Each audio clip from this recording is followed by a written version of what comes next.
Alright, so I want to walk you guys through a RevInMo sequence. So what I'm doing now is a frog rock. And this is a form of active relaxation to open everything up, kind of sink into the hips, sink into the shoulders, open the spine. And we take that out into a dive because we take nothing we do is that static. So this helps us lengthen the spine, take some impact through the shoulders and the hips. And then what we'll do is we'll continue to mobilize the shoulders by doing the snake here. So the goal is to slide the shoulder blades along the side of the rib cage, moving up and down, which we're not used to because we lock our shoulders into position. Additionally, right around here, I'm going to roll, and that's going to open up that whole anterior oblique sling from the front of my hip to that opposite shoulder. So right there would be my right arm, left hip, left arm, right hip. And that rotation is going to kind of open up and help me breathe better. Now we're going to the wave, and I could actually do this one a lot better. Not doing so good here. I need to rev a little bit more. But opening up that chest, linking the low abs to the shoulders as I bring my tailbone to the ceiling, and then I add a knee side to side to kind of really open up that posterior chain, engage the abs, link them to my shoulders, moving the shoulder blades up and down the rib cage as I move side to side.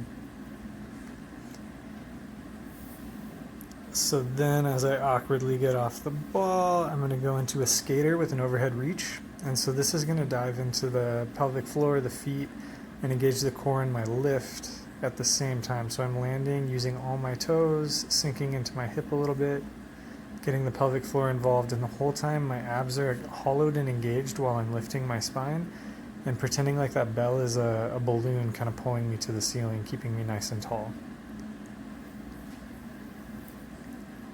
So now we're going to get into the slant board series, and this is one of the ways that we can strengthen the intrinsic muscles of our feet. So the bottom of your foot has 4 layers of muscles. There's tons of bones in your feet, and your feet are kind of like your tires. They keep you up and moving throughout the world. So we want to make sure our knees and our feet and our hips all kind of align. So here my heel is in line with second and third toes, and my knee is, when I was bending, was in line with my second and third toe as well. Going to switch feet here, but the goal with this toes downhill is to kind of ingrain that alignment between the foot and the knee and the hip. This rotation kind of spirals the fascia throughout the hip and the leg. What we find is that spiraling kind of helps open things up a lot more than linear stretching, either in the sagittal or the frontal plane. Here we're going to go arch downhill, and by having my arch kind of face down the hill, I've got to really drive in with my big toe to keep my arch strong. You can see I'm kind of struggling with that. And I've got to work to spiral my knee to the outside so that I don't collapse in and pronate either.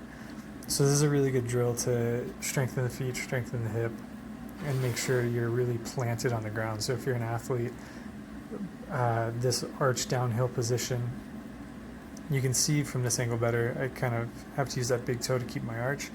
If you can grip the board, if you can grip the slant board with your toes and your whole foot and not kind of favor one side or the other, you're going to have a really strong grip on the ground when you're playing your sport, or even when you're just walking through the grocery store. If you're someone dealing with kind of balance and dizziness issues, this is really helpful. So now I'm going to continue to open up, like I'm working from the bottom up. Going to open up my ribs here, and for you CrossFitters, for you athletes, baseball players, this side toss here, you can see rips open the lats, and a lot of people will literally feel like they breathe better after doing this exercise. Now we go into the pullover, and this is a money maker. If you do this one and do not stand up taller and your shoulders don't feel a little bit more open, then you're probably broken.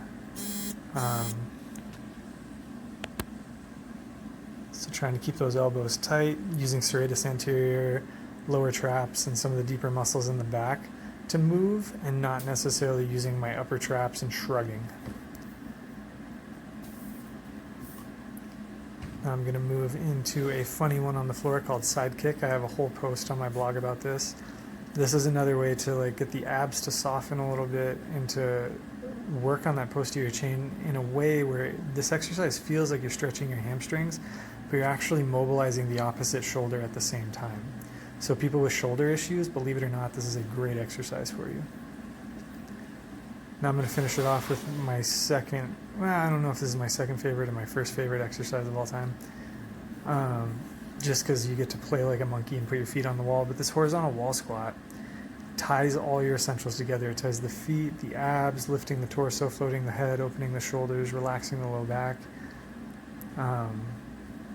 I did this one at Parkinson's disease summer school with patients with Parkinson's, and the fun they had with it, but then how tall they stood and how good they felt after the horizontal wall squat in particular really blew my mind. And this last one's a plie wall squat. This one you actually should not feel in your quads too much at all, believe it or not, if your abs and your feet are working.